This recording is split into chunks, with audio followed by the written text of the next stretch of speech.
नमस्कार, आप देख रहे हैं द सुगम राजस्थान का नंबर 1 चैनल। जी हाँ, पेश है 1 मई और गुरुवार राजस्थान प्रदेश की आज की टॉप एट द रेट 10 बड़ी खबरें। लेकिन उससे पहले शुरुआत करेंगे देश दुनिया की आज की बड़ी खबर के साथ। बड़ी खबर, इस बार देश में होगी जाति जनगणना। बिहार चुनाव से पहले केंद्र सरकार का बड़ा फैसला। केंद्र सरकार अब जाति जनगणना कराएगी। यह फैसला बुधवार को केंद्रीय कैबिनेट की बैठक में ले लिया गया है। केंद्रीय मंत्री अश्विनी वैष्णव ने प्रेस ब्रीफिंग में बताया कि जाति जनगणना मूल जनगणना में ही शामिल होगी। दरअसल जनगणना इस साल सितंबर से शुरू की जा सकती है। इसे पूरा होने में 1 साल लगेगा। ऐसे में जनगणना के अंतिम आंकड़े 2026 के अंत या 2027 की शुरुआत में ही आएंगे। हालांकि जनगणना कब से शुरू होगी इसके बारे में केंद्र सरकार ने अभी तक कुछ जानकारी नहीं दी है, लेकिन इतना जरूर कहा है कि देश में जाति जनगणना हो जाएंगी। और इसी बीच आपको बता दें कि अंग्रेज करवाते थे जातिगत जनगणना। आजाद भारत में इसे बंद कर दिया गया था। दरअसल 1881 में देश में पहली बार अंग्रेजों ने जनगणना करवाई। इसमें जातियों की भी गिनती होती थी। 1931 तक ऐसा ही चलता रहा। 1941 में जातिगत जनगणना तो हुई, लेकिन इसके आंकड़े सार्वजनिक नहीं किए गए। इसके बाद देश के अंदर पहली बार अब केंद्र में मोदी सरकार जाति जनगणना कराएंगी। चलिए बात कर लेते हैं राजस्थान प्रदेश की आज की बड़ी खबरों की और शुरुआत करते हैं राजस्थान प्रदेश की आज की पहली बड़ी खबर के साथ। बड़ी खबर, चीता प्रोजेक्ट से जुड़ेगा राजस्थान। राजस्थान के 7 जिले होंगे शामिल। एमपी के सीएम बोले दोनों स्टेट मिलकर इसे आगे बढ़ाएंगे।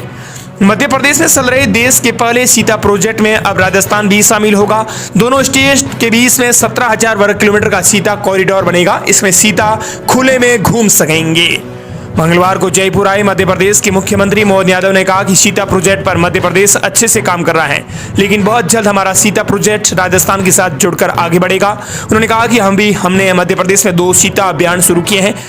वहीं राजस्थान के इस सीता प्रोजेक्ट में राजस्थान के 7 जिले शामिल होंगे। राजस्थान के 7 जिले कौन से हैं? कोटा, बूंदी, भाड़ा, झालावाड़, सवाईमाधोपुर, करौली और चित्तौड़गढ़। ये जिले राजस्थान में सीता प्रोजेक्ट में शामिल होंगे।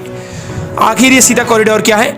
इसके मुताबिक अपने इलाके से दूसरे इलाके में जाने के लिए वन्य जीव किसी भी रास्ते का बार बार उपयोग करते हैं। इसमें किसी तरह का खतरा ना तो वन्य जीव को होता है और ना ही इंसानों को। जंगलों के बीच वन विभाग या वन्य जीव खुद अपना कॉरिडोर बनाते हैं। अगली बड़ी खबर, अलवर में जहरीली शराब ने ली 8 लोगों की जान। एक दिन में 5 लोगों ने तोड़ा दम। 2 दिन बाद पहुंचे प्रशासनिक अधिकारी। अलवर में जहरीली शराब ने 8 लोगों की जान ले ली है। पहली मौत 26 अप्रैल को हुई थी। अगले 2 दिन में 7 और लोगों ने दम तोड़ दिया। लगातार हुई मौत जिला प्रशासन पर भी सवाल खड़ी कर रही है। सभी मरने वाले 2 गांव के हैं। इन सभी की उम्र 39 से 8 साल के बीच में बताई जा रही है। ग्रामीणों का आरोप है कि इस पूरे एरिया में धड़ल्ले से अवैध शराब की बिक्री तो हो रही है, लेकिन ऐसे लोगों पर कार्रवाई नहीं हो रही है। एक रिपोर्ट के अनुसार 3 दिन में हुई 6 मौतें। वहीं प्रदेश की अगली बड़ी खबर, बीजेपी आरएसएस कैसे भी करके निकाय और पंचायत चुनाव जीतना चाहती है। पूर्व सीएम गहलोत बोले पुनर्गठन में सरकार तोड़ रही है सारे नियम कानून। कलेक्टरों ने हाथ खड़े कर दिए। राजस्थान में पंचायती राज और शहरी निकायों के पुनर्गठन को लेकर पूर्व मुख्यमंत्री अशोक गहलोत ने सरकार पर जमकर धांधली करने और नियम ताक पर रखने का आरोप लगाया है। गहलोत ने सोशल मीडिया के माध्यम से पुनर्गठन में नियम कानून तोड़ने का आरोप लगाते हुए बीजेपी और सरकार पर सियासी पलटवार किया है। उन्होंने आरएसएस और बीजेपी पर कैसे भी करके पंचायती राज और शहरी निकायों के चुनाव जीतने के लिए गड़बड़ी करने का भी आरोप लगाया है। वहीं प्रदेश की बड़ी खबर, सतीश पूनिया के बेटे की शादी में पहुंची नामचीन हस्तियां। कई राज्यों के राज्यपाल और मुख्यमंत्रियों ने लगाई हाजिरी। राजस्थान भाजपा के पूर्व प्रदेश अध्यक्ष और हरियाणा भाजपा प्रभारी डॉक्टर सतीश पूनिया के बेटे की शादी का आशीर्वाद समारोह जयपुर में संपन्न हुआ। इसमें कई राज्यों के राज्यपाल, मुख्यमंत्री और केंद्रीय मंत्रिमंडल के बड़े नेता भी वर वधू को आशीर्वाद देने के लिए पहुंचे। इस समारोह में राजस्थान के सभी विधानसभा क्षेत्र के बीजेपी कार्यकर्ता, बूथ मंडल अध्यक्ष, विधायक और सांसद शामिल हुए हैं। वहीं प्रदेश की बड़ी खबर, पाकिस्तान ने इंटरनेशनल बॉर्डर पर चौकियां की खाली, पाकिस्तानी झंडे हटाए।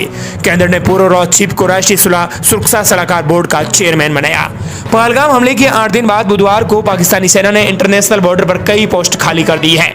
पाकिस्तानी सेना ने इस पोस्ट से भी झंडे हटा लिए हैं। कठुआ के परगवाल इलाके में ये पोस्ट खाली की गई है। पाकिस्तानी सेना एलओसी पर लगातार सीज फायर वायलेशन कर रही है। पाकिस्तानी सेना ने बुधवार को पहली बार इंटरनेशनल बॉर्डर पर सीज फायर तोड़ा, जिसका भारतीय सेना ने तुरंत जवाब दिया। अगली बड़ी खबर, राजस्थान में इस साल होगी अच्छी बारिश। कुल्लड़ के पानी और रूई से मौसम का पूर्वानुमान जाना। 41 साल पुरानी परंपरा चली आ रही है। राजस्थान में इस साल अच्छी बारिश होगी, अकाल की आशंका न के बराबर है। बाड़मेर में करीब 41 साल पुरानी परंपरा के अनुसार बुधवार को मौसम का पूर्वानुमान देसी तरीके से जाना गया। इसके तहत पानी में सफेद और काली रंग की रुई डाली गई। सफेद रंग की रुई डूब गई, इसको अच्छी बारिश का संकेत माना गया है। अगली बड़ी खबर, राजस्थान में आपको बता दें कि बिजली उपभोक्ताओं के लिए बड़ी खबर आ रही है। अब नई व्यवस्था से देना होगा बिल। राजस्थान के विद्युत उपभोक्ताओं यानी जो कृषि को छोड़कर जो भी विद्युत उपभोक्ता है उनको बिजली उपयोग करने से लेकर पहला पैसा देना ही होगा। डिस्कॉम्स करीब 1.43 करोड़ कनेक्शनधारियों के स्मार्ट मीटर लगाने का काम शुरू कर रहे हैं। इसमें अब पोस्टपेड की सुविधा उपभोग के बाद भुगतान नहीं मिलेगी, केवल प्रीपेड सुविधा होगी, यानी बिजली उपभोग करने से पहले पैसा यानी रिचार्ज कराना देना होगा। इससे बिजली कंपनियों की तिजोरी में बिजली सप्लाई से पहले ही सालाना करीब 50,000 करोड़ रुपए आ जाएंगे। दरअसल स्मार्ट मीटर लगाने का काम शुरू होने जा रहा है। अभी इतनी राशि की बिलिंग हो रही है, हालांकि उपभोक्ता को 15 पैसे यूनिट की छूट इसमें भी मिलती रहेगी। केंद्र सरकार की RDSS स्कीम के तहत प्रदेश में करीब 1.43 करोड़ कनेक्शनधारियों के स्मार्ट मीटर लगाने का काम शुरू होने जा रहा है। इस पर 14,037 करोड़ रुपए खर्च होंगे। अभी तक इसमें पोस्टपेड का भी विकल्प है। दरअसल उपभोक्ताओं को मिलेगा सुविधाओं का दावा, प्रतिदिन की बिजली खपत और शुल्क खर्चे की जानकारी मिलेगी। इस आधार पर मासिक उपभोग की प्लानिंग कर पाएंगे।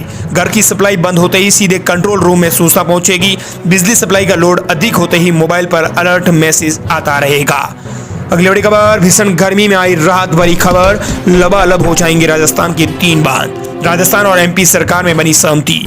प्रदेश के कई जिलों में भीषण गर्मी के मद्देनजर पेयजल संकट गहरा गया है।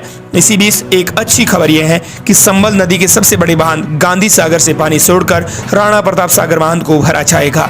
इसमें गर्मी में संबल परियोजना से जुड़े जिलों में पर्याप्त मात्रा में पेयजल मिलेगा। संबल नदी पर मध्य प्रदेश की सीमा में बने गांधी सागर बांध से चित्तौड़गढ़ जिले की सीमा में बने राणा प्रताप सागर बांध के लिए करीब 892 मिलियन घन मीटर SCM छोड़ा जाएगा। राजस्थान के तीनों बांध भर जाएंगे। संबल नदी प्रणाली के तहत राजस्थान में राणा प्रताप सागर बांध, ज्वार सागर बांध और कोटा बैराज स्थित है। तीनों ही जगह जल भंडारण की क्षमता बढ़ जाएंगी। अगली बड़ी खबर, रोहित शर्मा ने जयपुर में मनाया जन्मदिन, पत्नी के संग काटा केक। इंडिया की वनडे और टेस्ट क्रिकेट टीम की कप्तान रोहित शर्मा ने बुधवार को 48 साल होते ही जयपुर में अपना जन्मदिन मनाया। होटल राजपुताना शेरटन में स्पेशल केक तैयार किया गया। इस पर हिटमैन रोहित शर्मा की खास तस्वीरें लगाई गई। केक पर हैप्पी बर्थडे हिटमैन भी लिखा गया। रोहित ने अपनी पत्नी रितिका के साथ केक काटकर अपना जन्मदिन सेलिब्रेट किया है। अगली बड़ी खबर, खाद्य सुरक्षा योजना को लेकर है। 1 मई से खाद्य सुरक्षा योजना के अपात्रों को लगेगा जोरदार झटका, भरनी होगी भारी पेनल्टी। राजस्थान में राष्ट्रीय खाद्य सुरक्षा योजना चलाई जा रही है। इस योजना के तहत लाभ प्राप्त करने वाले अपात्र व्यक्ति का नाम खाद्य सुरक्षा सूची से स्वस्ति हटवाने की खाद्य एवं नागरिक आपूर्ति विभाग ने गिव अभियान चला रखा है। इस अभियान का 30 अप्रैल को अंतिम दिन है। 21 अप्रैल तक प्रदेश में 17.63 लाख से अधिक व्यक्तियों ने गिव अभियान किया है। अब अगर रात 12 बजे के बाद जो अपात्र लाभार्थी सूची से अपना नाम स्वतः नहीं हटा सके हैं, उन पर विभाग का डंडा चलेगा। विभाग ने पहले ही चेताया था कि 30 अप्रैल तक अगर नाम हटा लिया जाता है तो किसी भी प्रकार की पेनल्टी नहीं वसूली जाएगी, पर 1 मई के बाद जो भी पकड़ में आएंगे उन्हें भारी पेनल्टी देनी पड़ेगी। खाद्य सुरक्षा से योजना में अपात्र लोग कौन हो सकते हैं? जो सरकारी सेवा में चयन हो, 4 पहिया वाहनधारी हो, आयकरदाता हो, ग्रामीण क्षेत्रों में 1500 स्क्वायर फीट से ज्यादा जमीन पर बने मकान हो, आर्थिक रूप से सक्षम हो और सालाना 1 लाख रुपए से अधिक उनकी पेंशन हो, ऐसे लोगों को हटाया जाएगा और उन्हें अब भारी पेनल्टी भी वसूली जाएगी। अगली बड़ी खबर, राजस्थान में किसानों के लिए जबरदस्त फायदे की योजना, 50% मिलेगा अनुदान। राजस्थान में किसानों के लिए जबरदस्त फायदे की योजना है। इस योजना में किसानों को 50% तक अनुदान मिलेगा। इस योजना का लाभ उठाने के लिए जरूरी है कि किसान इन शर्तों को पूरा करें। दरअसल आपको बता दें कि राजस्थान में किसानों के लिए जबरदस्त फायदे की योजना है। किसानों को अब राजस्थान सरकार कृषि यंत्रों के 50% तक अनुदान दे रही है। इससे किसानों को बुआई, जुताई और बिजाई जैसे कठोर कार्य में राहत मिल सकेगी। सबमिशन ऑन एग्रीकल्चर मैकेनाइजेशन योजना यानी इनके तहत किसानों को आधुनिक कृषि यंत्रों को फायदा मिल सकेगा, जिससे किसानों का आर्थिक भार कम होगा और आय में भी इजाफा होगा। अगली बड़ी खबर, पाकिस्तान नागरिकों की वापसी, अब बांग्लादेशी घुसपैठियों को निकाला जाएगा बाहर। राजस्थान में हुई हाई लेवल मीटिंग। राजस्थान में अवैध रूप से रह रहे बांग्लादेशी नागरिकों को लेकर सरकार अलर्ट मोड पर है। पाकिस्तानी नागरिकों की वापसी के साथ ही अब अवैध तरीके से रह रहे बांग्लादेशियों पर भी कार्रवाई तेज हो गई है। इन्हें भी वापस बांग्लादेश भेजने को लेकर सरकार अपने स्तर पर तैयारी कर रही है। मुख्यमंत्री भजनलाल शर्मा ने इस संबंध में बैठक ली। बैठक में गृह विभाग, पुलिस, खुफिया एजेंसियों और अप्रवासन विभाग के वरिष्ठ अधिकारी मौजूद रहे।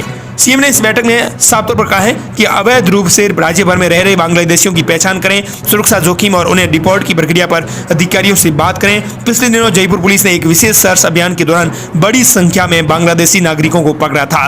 अब इन्हें बांग्लादेशी नागरिकों को फिर से अपने ही देश वापस भेज दिया जाएगा।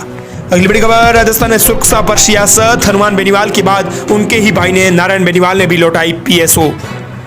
राजस्थान में सुरक्षा पर राजनीतिक भूचाल आया हुआ है। दरअसल नागौर सांसद और राष्ट्रीय लोकतांत्रिक पार्टी हनुमान बेनीवाल की राज्य सरकार की ओर से दी गई सुरक्षा लौटाकर न केवल प्रशासन पर सवाल खड़े किए हैं, बल्कि मुख्यमंत्री भजनलाल शर्मा को भी सीधी चुनौती दी है। चौंकाने वाली बात यह है कि उनके भाई और पूर्व विधायक नारायण बेनीवाल ने भी अपनी सुरक्षा वापस कर दी है। दोनों नेताओं के इस कदम ने प्रदेश की राजनीति में हलचल पैदा कर दी है।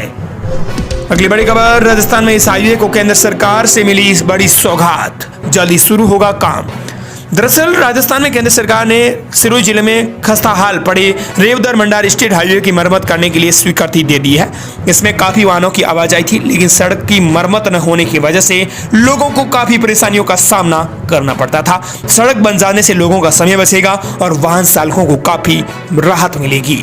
केंद्र सरकार ने सड़क मरम्मत के लिए 5 करोड़ रुपए स्वीकृत किए हैं। दरअसल सांसद लुम्बा राम चौधरी ने भारत सरकार को पत्र लिखा था, जिसके बाद ये स्वीकृति मिली है।